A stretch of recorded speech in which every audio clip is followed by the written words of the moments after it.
안녕하세요. 오늘도 사연 살롱을 찾아주셔서 감사합니다. 30년간의 결혼 생활을 마치고 황혼의 솔로가 된 여성이에요. 제 이혼 사유는 간단했어요. 남편이 저랑 사는 게 지긋지긋하다고 이혼 서류에 도장을 찍어달라고 하더군요. 그런데요, 저라고 한 남자랑 그 긴 세월을 한 입을 덮고 살면서 실증이 안 났겠어요. 마음속으로는 수십 번, 수백 번 이혼 소리가 나왔지만 부모님 때문에, 자식 때문에 꾹꾹 참고 버텨왔던 거죠. 말이 30년이지 생각해보면 다시 돌아오지 않을 금쪽 같은 시간들이잖아요. 그 꽃 같은 내 청춘을 이기적인 남편놈과 염치 없는 시댁 식구들 위해 쓴 것도 억울한데 누가 누구한테 이혼 소리를 꺼내요. 아주 간이 배 밖으로 나온 거죠. 그래서 이 인간이 원하는 대로는 절대 안 해주려고 끝까지 버틸까도 생각했는데 하루는 우리 며느리가 신발장을 열어보더니 그러더라고요. 어머님, 마음에 안 드는 구두는 평생 가도 안 신어요. 신발장만 차지할 뿐이죠. 그땐 버리는 게 상책이에요. 살 때 들인 돈 아깝다고 생각해봐야 소용없다니까요. 차라리 버리고 그 자리에 새 구두 사서 놓으세요. 어머님 마음에 쏙 드는 예쁜 구두로요.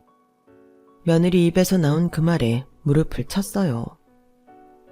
그래, 어차피 마음 뜬 영감탱이 붙잡고 살아봐야 어디다 쓸 데도 없는데 뭐하러 볼 때마다 한숨 쉬고 사나 싶더라고요.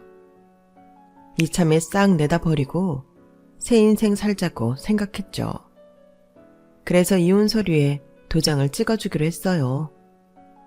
그런데 이놈의 인간이 끝까지 지저분하게 나오지 뭐예요. 얼마나 열받던지 없던 정도 다 떨어지더라고요. 오죽하면 이 나이에 제가 이렇게 사연을 다 보내겠어요. 아주 공개적으로 개망신을 주고 싶다니까요. 생각해보면 제가 마음에도 없던 남자와 결혼을 하게 된 건 다 제 친정아버지 때문이었어요.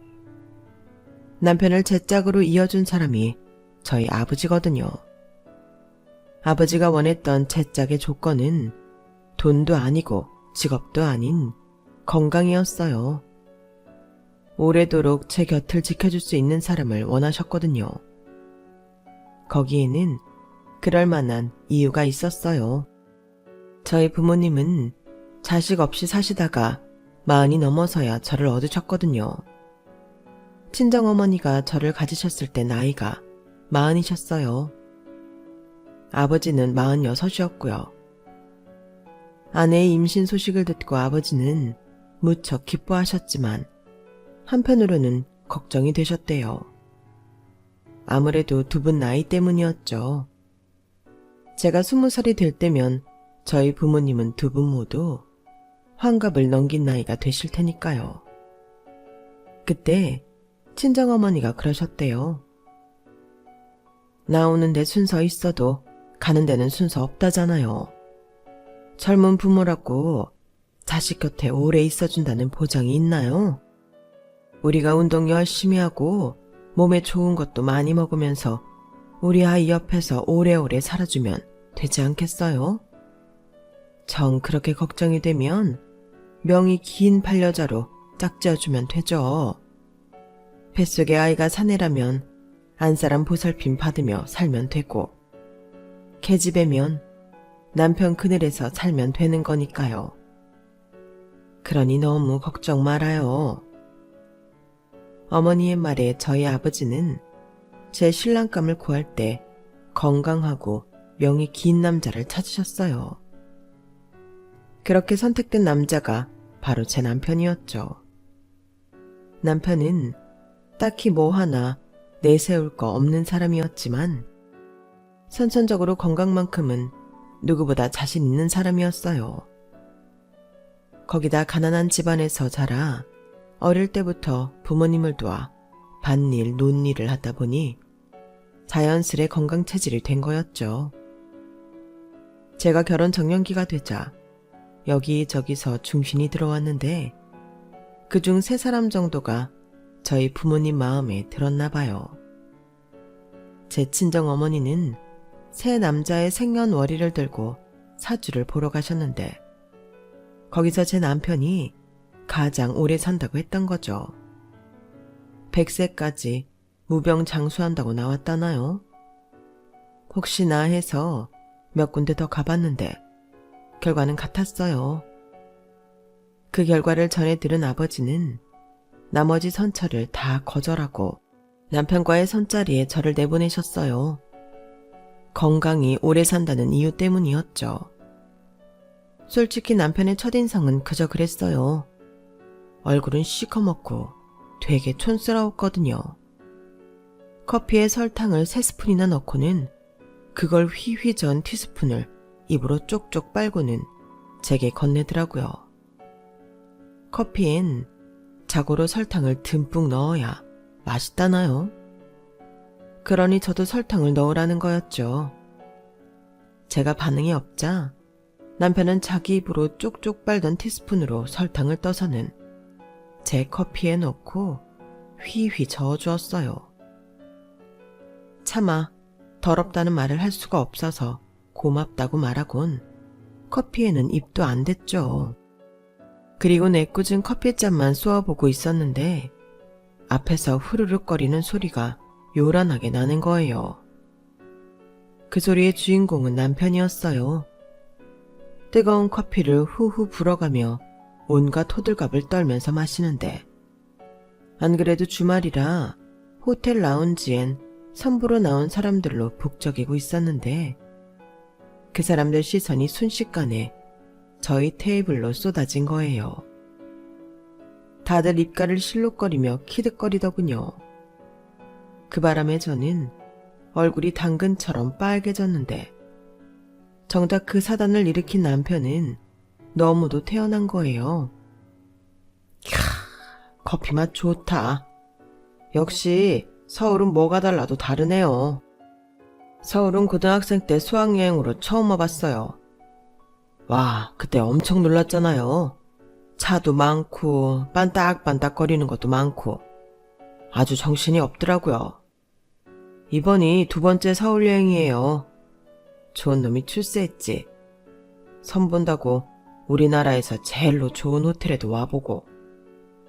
선희 씨는 서울 사람이라 이해가 안 되죠?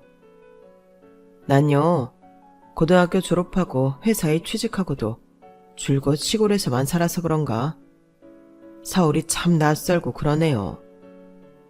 근데요, 아까부터 사람들이 우리를 쳐다보는 것 같은데 내가 촌놈인 걸 눈치채는 거 아닐까요?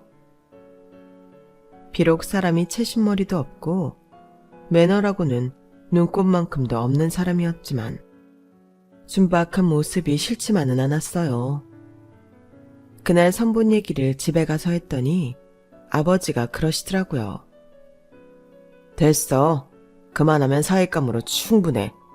뺀질뺀질한 것들보다는 남자는 자고로 투박하고 뚝심 있는 놈이 진국인 거야. 그놈이 대학은 안 나왔어도 머리가 좋아서 박사장 회사에서 일 잘하는 걸로 유명한 모양이더라. 시골리기 전에 서울로 데려와서 내 밑에서 본격적으로 일 가르쳐야겠어. 아버지, 저 이렇게 시집가고 싶지 않아요. 아직 대학 졸업도 안 했고 결혼은 내 마음에 드는 남자랑 하고 싶다고요. 이 녀석이 또 그런다. 선이야, 우리가 살면 얼마나 살겠냐. 하나뿐인 딸내미 옆에 듬직한 사위 만들어놔야 나도 네 엄마도 마음이 편하지 않겠어? 사내놈 다 거기서 거기다. 명 길고 건강한 놈이 최고야. 울어도 보고 단식도 해봤지만 이번만큼은 부모님이 마음을 바꾸지 않으셨어요. 그래서 대학교 3학년 가을 학기 때 결혼식을 올리고 말았죠. 원래 결혼식은 남편 고향에서 하기로 했었는데 식을 올릴 예식장도 마땅치 않았고 무엇보다 저희 쪽에 비해 시댁 쪽 가격이 얼마 안 돼서 그냥 서울에서 올리기로 했어요. 당연히 결혼식 비용과 시댁 하객들을 모시고 오는 차편, 식사비 등은 저희 쪽에서 지불했죠. 사실 남편은 맨몸으로 장가를 들었다고 해도 과언이 아닐 정도로 아무것도 해오지 않았어요. 하고 싶어도 할 형편이 안 되었거든요. 저희 아버지는 저희가 살 집도 마련해 주시고 남편이 출퇴근 때 타고 다닐 승용차도 새로 뽑아주셨어요.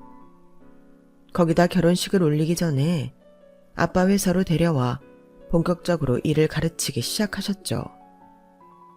비록 같은 집에서 살지는 않았지만 남편은 누가 봐도 대릴 사위였어요. 저희 집에서 이렇게 받기만 했으니 남편도 저희 집에 잘하는 건 당연했죠. 지금은 남이 되긴 했지만 솔직히 남편이 저희 부모님한테 잘하기는 했어요.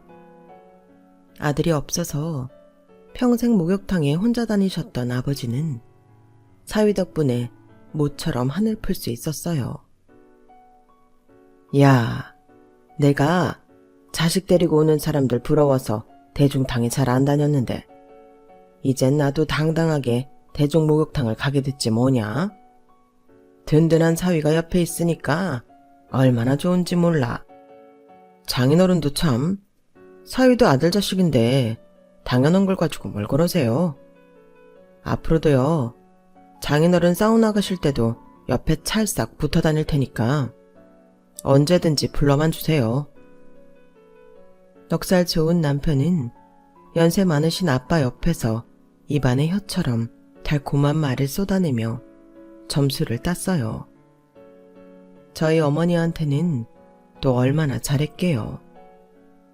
어머니가 차려주신 밥상은 밥풀 한 톨 남기지 않고 싹싹 비워댔어요. 거기다 립서비스는 또 얼마나 좋은지 몰라요. 아이고, 우리 장모님 음식 솜씨 때문에 이 사위가 다이어트를 해야 할 판이라니까요. 장모님이 해주시는 건 하나같이 다 맛있어요. 심지어 장모님이 따라주시는 물도 맛있다니까요. 어머어머, 장서방은 어쩜 이렇게 말도 예쁘게 하나 몰라. 맛있긴 뭐가 맛있다고. 나야 자네가 잘 먹어주니 늘 고마울 따름이지. 자네 좋아하는 LA 갈비 잔뜩 재워놨으니까 갈 때 가지고 가게나. 먹고 싶은 거 있으면 언제든 얘기하고. 장인한테는 회사를 물려받고 장모한테는 사시사철 몸에 좋은 보양식부터 온갖 산의 진미를 얻어먹는 남편이 참 신기하기도 하면서 한편으로는 얄밉다는 생각이 들었어요. 저 사람은 전생에 무슨 복을 지었길래 결혼 한 번에 모든 걸 다 손에 쥐게 되나 싶었거든요. 처가에서 대접받고 사는 남편과 달리 저는 시댁에서 찬밥 신세였어요. 결혼하고 이듬해에 아이를 가진 저는 출산 막달이 됐어도 시댁에서 부르면 한 걸음에 달려가야 했어요. 안 그랬다가는 저희 시어머니가 전화통을 붙잡고 돈 있는 집에 아들 자식을 뺏겼네 어쨌네 하루 종일 신세한탄을 하셨거든요. 출산을 하고 3, 7일이 지나지도 않았는데 시댁 식구들이 모두 서울 저희 집에 올라와 일주일 넘게 지내고 가는 통에 저는 온전치 않은 몸으로 시댁 식구들한테 삼시세끼 밥을 해먹이고 청소에 그 많은 식구들 빨래까지 해대야 했어요. 시댁 식구들은 다들 잘 사는 제 친정 눈치를 보느라 대놓고 뭐라 하지는 않았지만 내심 맏아들을 처가에 뺏겼다는 생각을 하고 있었어요. 그래서 제가 조금만 서운하게 하면 돈 많다고 유세 떤다고 소곤소곤 했죠. 차라리 대놓고 말을 했다면 반론이라도 제기할 텐데 자기들끼리 모여서 쑥덕대니 사람 미치겠더라고요. 웃긴 건 그 소리가 제 귀에 쏙쏙 들어온다는 거였죠. 그중 막내 시누이는 그나마 대놓고 불평을 하는 타입이라 들을 땐 화가 나도 저도 한마디쯤은 반격을 할 수가 있었어요. 옳기는 좋겠다. 돈 몇 푼에 남편이 아니라 충복을 하나 얻었으니 말이야. 말이 사위지. 우리 오빠가 어딜 봐서 그 집 사위야? 완전 종놈이지. 나이 든 장인 장모 모시랴. 부잣집 딸내미인 아내 받들랴. 몸이 10개라도 모자랄 판인데 말이야. 안 그래요, 옳게? 아가씨, 무슨 말이 그래요. 말에도 품격이라는 게 있어요. 같은 말이라도 그렇게 하면 안 되죠. 그리고 아가씨 말대로라면 아가씨 오빠는 우리 집 종놈이라는 얘긴데, 그럼 아가씨랑 아버님 어머님 그리고 도련님들은 뭐가 되겠어요? 종놈 가족이면 다들 종 아니겠어요? 왜 스스로를 그렇게 만들어요? 뭐요? 언니 지금 말 다 했어요? 그럼 우리 식구가 다 종이라는 뜻이에요? 하, 이제야 본색을 드러내네. 그동안 종놈 집안에서 며느리로 사느라 얼마나 자존심 상했을까? 말이 그렇다는 거예요. 그러니까 앞으로는 스스로 가치를 떨어뜨리는 말은 삼가하세요. 저는 그저 신우의 말을 논리적으로 풀어서 설명했던 것 뿐이었는데, 그날의 말로 인해 저는 시댁에서 시부모 알기를 뭘로 아는 천하의 쓰레기가 돼버렸어요. 그리고 그건 남편한테도 마찬가지였죠.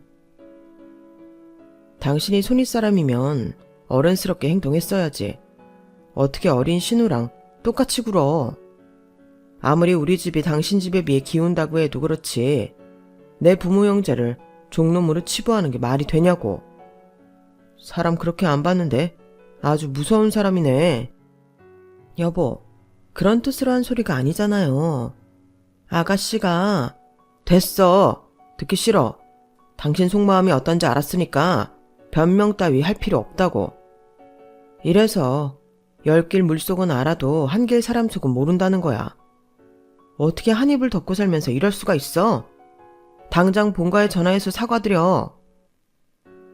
제 말은 들으려고 하지 않고 자기 여동생 말에만 귀를 기울이는 남편이 야속했지만, 시간이 흐르면 이런 오해도 사라질 거라고 생각했어요. 그런데 사람 마음이 다 저 같지만은 않더라고요. 시간이 흘러도 시댁 식구들은 여전했거든요. 변하길 바랐던 시댁 식구들 마음은 그대로인데 뜻밖에도 엉뚱한 사람 마음은 변하더라고요. 바로 제 남편이었죠. 저희 부모님한테 그렇게 잘하던 남편이 제 친정아버지가 돌아가시자마자 이전과는 완전 다른 사람으로 변해버린 거예요. 회사도 자기 수중에 들어갔겠다. 이제 무서울 게 없었던 거예요. 하루가 멀다고 드나들던 제 친정은 명절에도 온갖 핑계를 다 대가며 발길을 끊었고, 심지어 저희 어머니가 유방암으로 병원에 입원해 있을 때도 회사 일이 바쁘다는 핑계로 문병 한 번 오지 않았어요. 당신, 사람이 어떻게 이래요? 다른 사람도 아니고 장모가 중병으로 입원을 했는데 어떻게 코빼기 하나 안 비쳐요? 우리 아버지 살아계실 땐 하루가 멀다 하고 뻔질나게 드나들던 사람이. 이 사람아, 내가 놀면서 안 갔나? 회사 일이 바쁘니까 어쩔 수 없었다고 했잖아.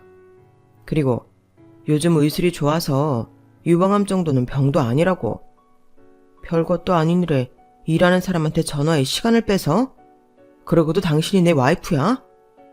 암튼 바쁘니까 전화 끊어. 이 일로 친정 어머니는 저만큼이나 많이 실망하셨어요. 이게 다 내 탓이다. 내가 네 짝으로 명이 긴 놈을 찾아주자는 말만 안 했어도 장서방 같은 사람이랑 네가 결혼할 일은 없었을 텐데. 다 내 탓이야. 어머니도 참, 그게 왜 어머니 탓이에요.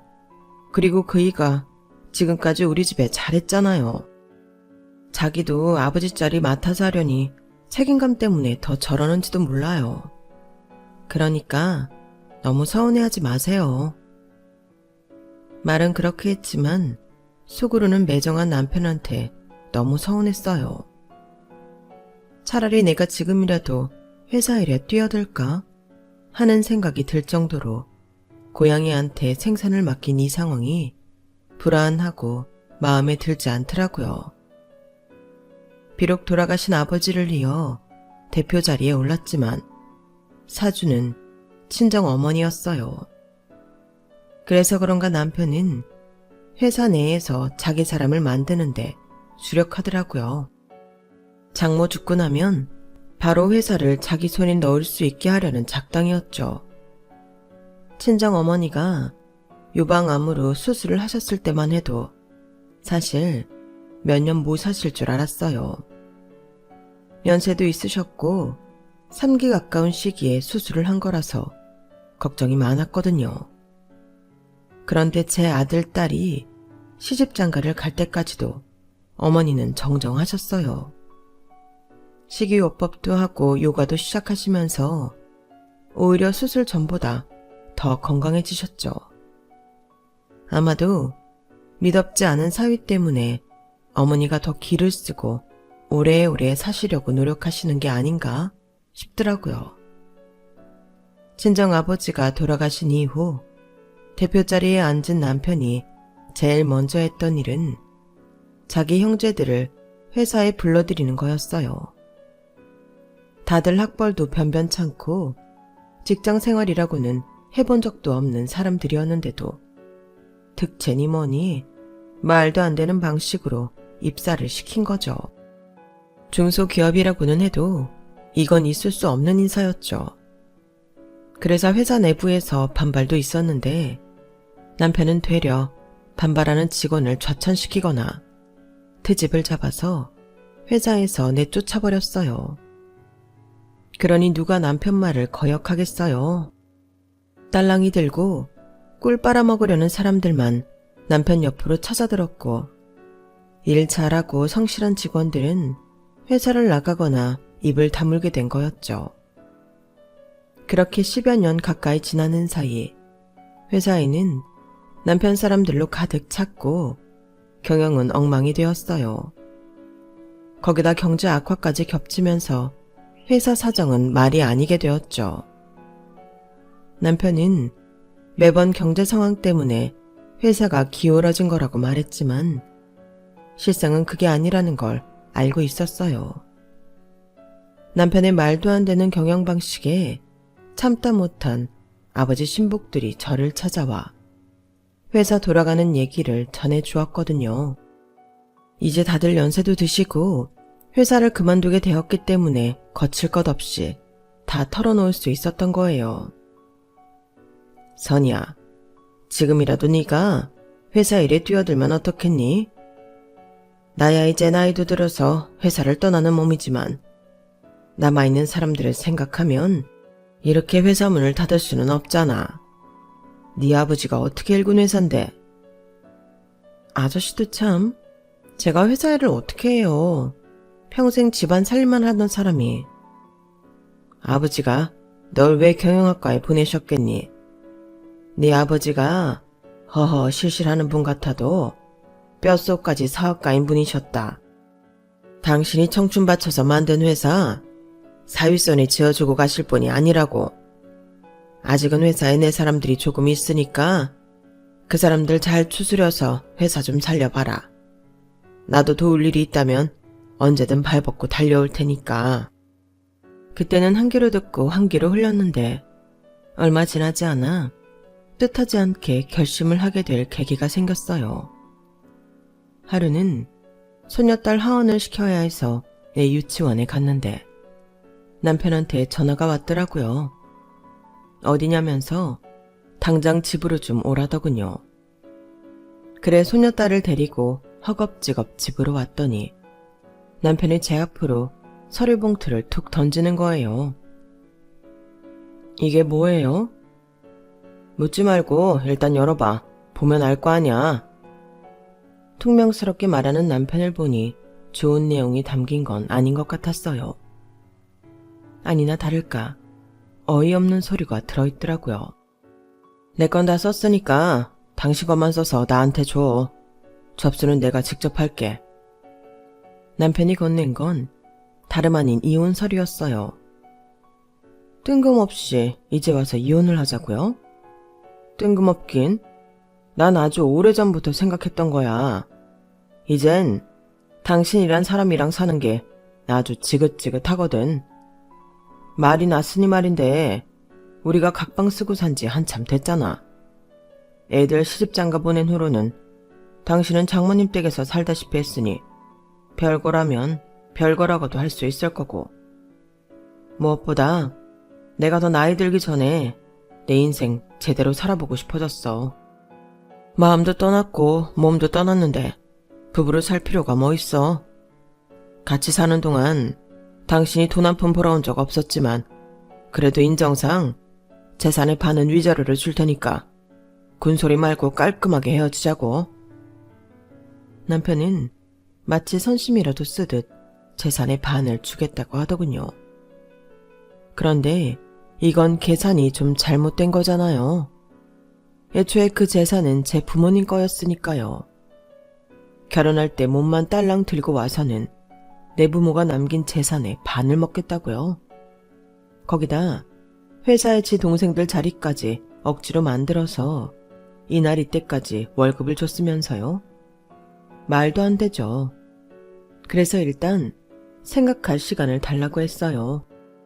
남편은 그럼 생각할 동안 친정에 가서 지내라고 하더군요. 그렇게 집을 나와 친정으로 온 저는 아흔이 넘으신 어머니 앞에서 차마 이혼 얘기를 꺼내기가 힘들었어요. 살 날이 얼마 안 남은 부모한테 효도는 못할 망정 마음의 짐을 안겨드리고 싶지 않았거든요. 그런데 이놈의 인간이 저 몰래 제 어머님께 전화해 이혼 얘기를 꺼낸 모양이었어요. 친정에 가보니 어머니가 저보고 그러시더라고요. 예전 같으면야 이혼이 큰일 날 일이었나 몰라도 요즘은 아니더라. 이미 마음 뜬 놈 잡고 살아봐야 너만 고생이지. 안 그러니? 이 늙은 어미 걱정에 다 끊어진 줄 잡고 살아보겠다는 노력은 하지 마라. 대신 그놈 하는 짓거리가 괘씸해서 온전히는 못 끝내주겠다. 네 아버지 회사 네가 받아서 해라. 그놈한테는 절대 뺏기면 안 돼. 폐음막락한 놈 같으니라고. 제 앞에서는 담담하게 행동하셨던 어머니한테 나이 든 딸의 이혼은 큰 충격이었던 모양이었어요. 도대체 그 인간이 어머니께 전화해 뭐라고 하면서 이혼하겠다는 소리를 한 건지. 어머니는 그날 이후 식사도 제대로 못하시고 감기 기운에 앓으시다 결국 폐렴까지 번져 입원을 하게 되었어요.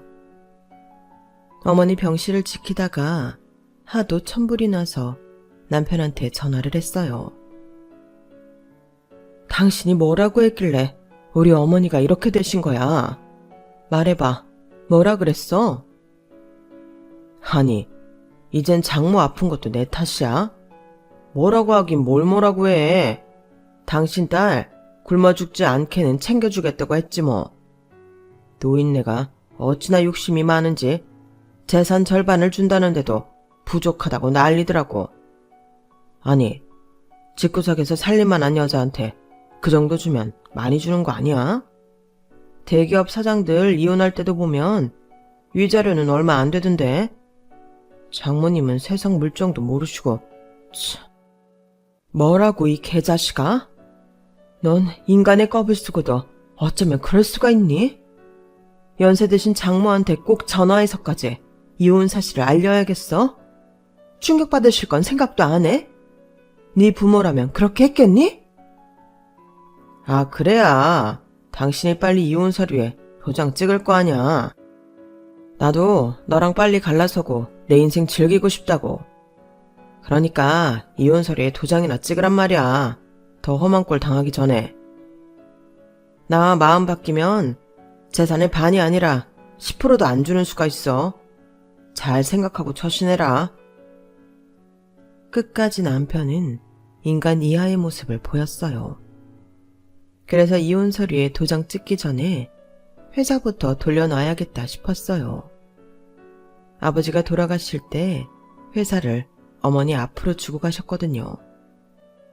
그간은 어머니가 회사 일도 잘 모르시고 제 남편이 아버지 밑에서 일을 배웠으니 남편한테 회사를 맡겼지만 이참에 경영권을 제가 가져와야겠다 싶었어요. 대기업이면야 경영권 때문에 피바람이 불 수도 있겠지만 이제는 기울어진 작은 회사 경영권 뺏는 건 그리 어려운 일도 아니었어요. 그래도 그걸 뺏으려고 했던 건 남편이 아끼는 시댁 식구들 때문이었어요. 남편이 회사 곳곳에 심어놓은 자기 식구들 밥줄을 제 손으로 끊어내고 싶었거든요. 그래서 병석에 계시는 어머니 동의를 구해 남편을 대표 자리에서 해임시키고 그 형제 친인척들도 업무 과실과 그 밖의 비리, 횡령을 이유로 회사에서 내쫓아버렸어요. 그랬더니 남편이 한 걸음에 병원으로 달려왔더라고요. 이게 어떻게 된 거야? 내가 왜 내 회사에서 쫓겨나? 누구 마음대로? 내 회사? 그게 왜 당신 회사야? 아버지 돌아가실 때 우리 어머니 앞으로 주신 회사야. 당신은 그동안 우리 어머니 동의하에 대표직만 맡았을 뿐이라고. 서류상으로도 그렇게 돼 있는데 몰랐어? 변호사랑 다 상의해서 한 일이니까 토달려거든 소송을 걸어. 아, 그리고 당신이 회사에 끌고 온 떨거지들도 이참에 싹 다 데리고 나가고. 야, 너 아주 웃기는 년이구나. 그동안 나나 되니까 그 회사를 끌고 온 거지. 다른 놈이면 진작에 말아먹어도 말아먹었어. 네가 나 없이 회사 경영을 할 수 있을 것 같냐? 어림도 없어. 내가 회사를 말아먹든 구워먹든 신경 끄시고 당신은 대표실이나 빼세요. 그래 좋다. 내가 더러워서 그깟 회사 그만둔다. 아, 대신 퇴직금은 제대로 정산해서 내놔라. 걱정하지 마세요. 당신 퇴직금의 절반 온전히 송금해 줄 테니까. 그 말에 남편은 발끈했어요. 왜 반이야? 내가 피땀 흘려 이랬지. 네가 이랬냐? 어디서 남의 노고를 맨입으로 먹으러 들어? 넌 염치란 것도 모르냐? 염치? 그 말이 당신 입에서 나온다는 게 어이없네. 이혼하자며 재산의 반 준다며? 그럼 당연히 퇴직금도 반을 나눠야지. 그 말에 남편은 누나를 굴리더니 신기하게도 순순히 수긍하곤 돌아갔어요. 남편이 돌아간 뒤 아무래도 찜찜하더라고요. 저 인간이 순순히 퇴직금 반을 내줄 사람이 아닌데 별 말 없이 수긍하는 게 이상했거든요. 아무튼 안 주겠다고 뻗대는 게 아니니 다행이란 생각도 들었어요. 며칠 뒤 친정으로 아들, 딸 내외를 불러 이혼 얘기를 꺼냈어요. 자식들은 생각보다 담담히 받아들이더라고요.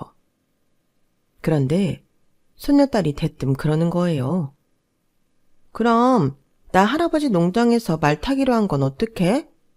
할아버지랑 할머니 이혼하면 나 제주도 못 가잖아. 저를 비롯해 아들, 딸 내외는 뜬금없는 손녀딸의 제주도 농장 타령에 의아했어요.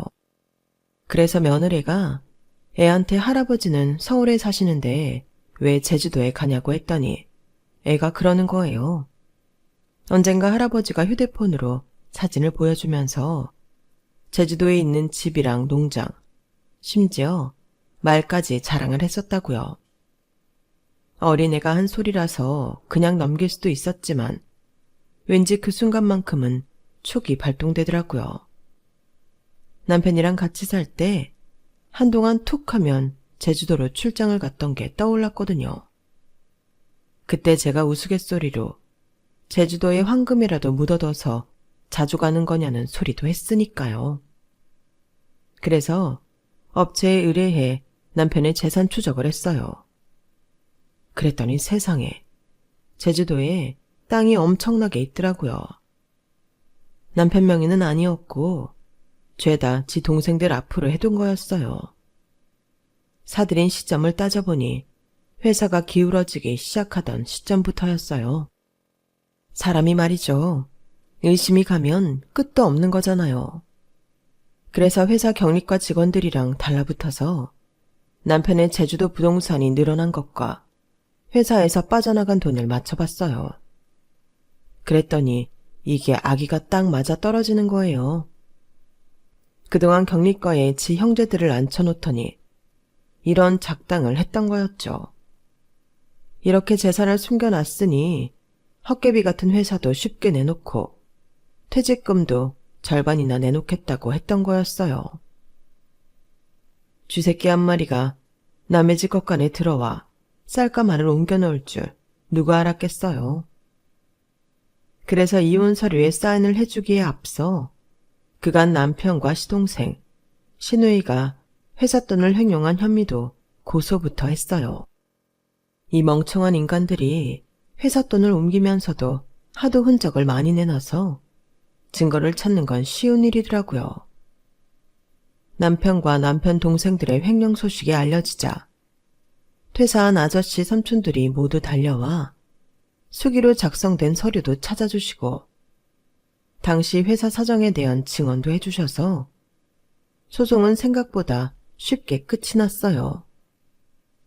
한몫 단단히 챙기고 이혼을 하려던 남편은 그동안 빼돌린 돈도 몽땅 회사에 토해내게 되었고 저와의 이혼으로 퇴직금도 절반을 내어주게 되었죠. 거기다 남편과 시누이 시동생은 공금횡령죄로 벌금형과 실형을 받게 되었고요. 그제야 남편은 눈물 콧물 빼가며 싹싹 빌더군요. 여보, 내가 그동안 당신 부모님한테 얼마나 잘했어? 그건 당신도 인정하잖아. 내가 비록 회사 돈에 손을 대긴 했지만 그동안 내가 회사 운영하면서 벌어준 돈에 비하면 아무것도 아니라고. 같이 산 시간을 생각해서라도 횡령죄만은 무마해주라. 나를 위해서 그래달라는 게 아니야. 애들을 생각해서 그래달라는 거야. 지 아빠가 횡령죄로 실형을 살면 애들이 지들 처가랑 시집에 어떻게 얼굴을 들고 살겠냐고. 애들 생각해서라도 제발 소송 좀 취하해줘. 내가 이렇게 부탁할게. 흑히고 있네. 누가 누굴 걱정하니? 우리 애들? 너 같은 인간 아버지로도 생각 안 해. 너한테 가족은 네 부모랑 형제들 뿐이잖아. 우리 애들도 그거 다 알아. 자식들 생각을 했다면 네가 인생을 그따위로 살면 안 되지. 그 소송 누가 하라고 했는 줄 알아? 우리 영민이가 먼저 권하더라. 너랑 네 형제들이 빼먹은 내 부모 재산 하나도 빼지 말고 다 받아내라고. 네 아들이 그랬다고. 가진 거라곤 몸뚱이 하나밖에 없는 거 받아줬더니 이런 배은망덕한 짓을 해놓고도 선처를 바래? 웃기지 마. 네 놈은 벽에 똥칠할 때까지 오늘 일을 후회하면서 살아. 남편과 이혼한 저는 아버지 회사를 물려받아 현재까지 운영하고 있어요. 남편한테 되찾은 회사 돈으로 다시 회사를 살릴 수 있었거든요. 제 이혼 소식에 병원 신세까지 지내셨던 어머니는 다행히 회복되셨고 지금은 저와 함께 살고 계세요. 남편의 공금횡령을 밝히는데 큰 공을 세운 제 손녀딸한테는 선물로 승마 레슨을 시켜주기로 했어요. 굳이 제주도까지 안 가도 말을 탈 수 있다니까 손녀딸이 그렇게 좋아하더라고요. 늦둥이 딸 걱정에 부모님이 골라주셨던 명이 긴 남자는 이렇게 제 손으로 연을 끊어버렸지만 부모님의 걱정과 달리 저는 외롭지 않게 살 수 있을 것 같습니다. 앞으로 머리 터지게 회사 일에 매달려 살아야 해서 외로울 틈이 없을 것 같거든요.